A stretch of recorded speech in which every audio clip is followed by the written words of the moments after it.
आज मैं लाइव आया था तो लाइव में कई सारे लोगों ने कमेंट किया कि रिसीडिंग हेयरलाइन के बारे में बताने के लिए। तो भाई सबसे पहली बात तो रिसीडिंग हेयरलाइन होती क्या है ना, जिसको नहीं पता है वो जान ले।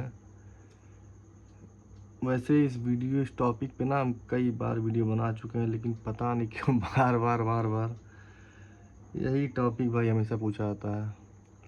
क्योंकि लगता है ना ये टॉपिक मतलब आजकल हम खुद देख रहे हैं ना, मेरे भी उम्र के जितने लड़के हैं ना उन सबों का बाल ख़त्म हो चुका है। अगर हम अपने से कंपैरिजन करते हैं तो मेरे खुद के साथ के लड़कों का, जो मेरे बहुत दोस्त यार हैं जो भी हैं, उन लोगों का मैं देखता हूँ कि बाल एकदम आगे से धीरे धीरे करके गायब हो रहा है। तो रिसीडिंग हेयरलाइन में होता क्या है ना, जैसे ये मान लीजिए मेरे आगे का ये लाइन जो है ना, यही अगर धीरे धीरे होते होते पीछे जाने लगता है, इसी को कहते हैं रिसीडिंग हेयरलाइन। अब जैसे मेरा यहाँ पे देखिए ये सब नया नया छोटा छोटा करके जो है बाल आता रहता है हमेशा। तो मेरा जो रिसीडिंग हेयरलाइन होता भी है ना तो वापस सही हो जाता है वो। लेकिन कुछ लोगों का नहीं हो पाता है और फिर वही धीरे धीरे करते करते काफ़ी हद तक पीछे चला जाता है। वही जो पीछे जाता है ना उसी को हम लोग कहते हैं रिसीडिंग हेयरलाइन। अब वो पीछे जाता क्यों है, उसका बहुत सारा वजह है। पहला वजह जो मेरे हिसाब से है ना वो ये है कि हम लड़कों में क्या होता है ना, अपने बाल में दिन भर में कम से कम 50 बार हम लोग हाथ डालते हैं। मतलब ऐसे उठाएंगे, नीचे करेंगे, मतलब 75 बार तो हम लोग दिन भर में हाथ ना डालते ही डालते हैं, हाथ फेरते हैं बालों में। तो उससे भी जो है ठीक ठाक हम लोग का धीरे धीरे करके रिसीडिंग हेयरलाइन होना शुरू होता है। ऐसे धीरे धीरे धीरे करते करते करते करते पीछे चला जाता है, फिर वही बाद में मतलब एकदम आगे से गायब हो जाता है धीरे धीरे करते हुए।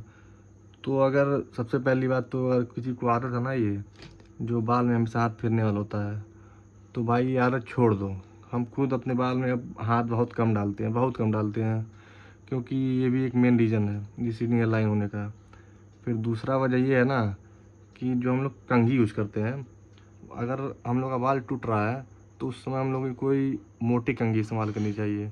उससे क्या होगा ना, बाल आपका उसमें फंसेगा नहीं, जब फंसेगा नहीं तो टूटेगा नहीं। लेकिन ज़्यादातर लोग क्या करते हैं ना, जो पतली वाली कंघी होती है उसी को यूज़ करते हैं, तो उससे भी बाल उसमें फंसता है, फिर खिंचा के टूट जाता है अपने आप। ठीक है। फिर उसके बाद फिर उससे अगर बचाना है ना तो अपने बाल में भाई हफ्ते में कम से कम एक बार चाहे दो बार ना शैम्पू करना चाहिए हम लोगों को। शैम्पू इसलिए करना चाहिए क्योंकि बाल जैसे हम लोग का नॉर्मली जो है बहुत गंदा हो जाता है बहुत जल्दी। हम लड़कों का जल्दी गंदा होता है क्योंकि दिन भर हम लोग बाहर निकलते हैं, इधर उधर जाते हैं ना, तो बाल में बहुत सारा गंदगी बढ़ जाता है। अब लड़कियों का बात अलग है, लड़की कभी कभार निकलती हैं तो उन लोग का बाल में भाई उतना गंदगी नहीं जाता है। लेकिन लड़कों का क्या है ना, दिन भर भाई बाहर निकलना है, मजबूरी हम लोग का निकलना। तो उस वजह से कम हफ्ते में भाई दो बार तो कम से कम शैम्पू करना चाहिए। शैम्पू से भी ना बाल आपका मतलब टूटना तो नहीं रुकेगा, लेकिन जो कंघी में फंसता है ना वो सब फंसेगा नहीं। बाल आपका जो जब सिल्की टाइप का रहेगा तो कंघी में फंसेगा नहीं, तो उससे भी आपका रिसीडिंग हेयरलाइन होना बच सकता है। अब ये सब जो वजह है ये हम अपना मतलब अपने हिसाब से बता रहे हैं, बाकी इसके अलावा ही बहुत सारा वजह होता है रिसीडिंग हेयरलाइन का।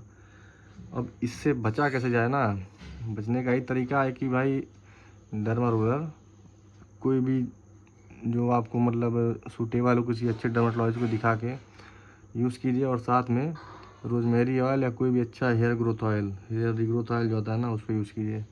तो इन सबों से आपका जो भी रिसीडिंग हेयरलाइन हुआ है ना वो धीरे धीरे करके पूरा तो नहीं लेकिन वापस आता है। ये हमसे जीते जागते भाई सबूत है।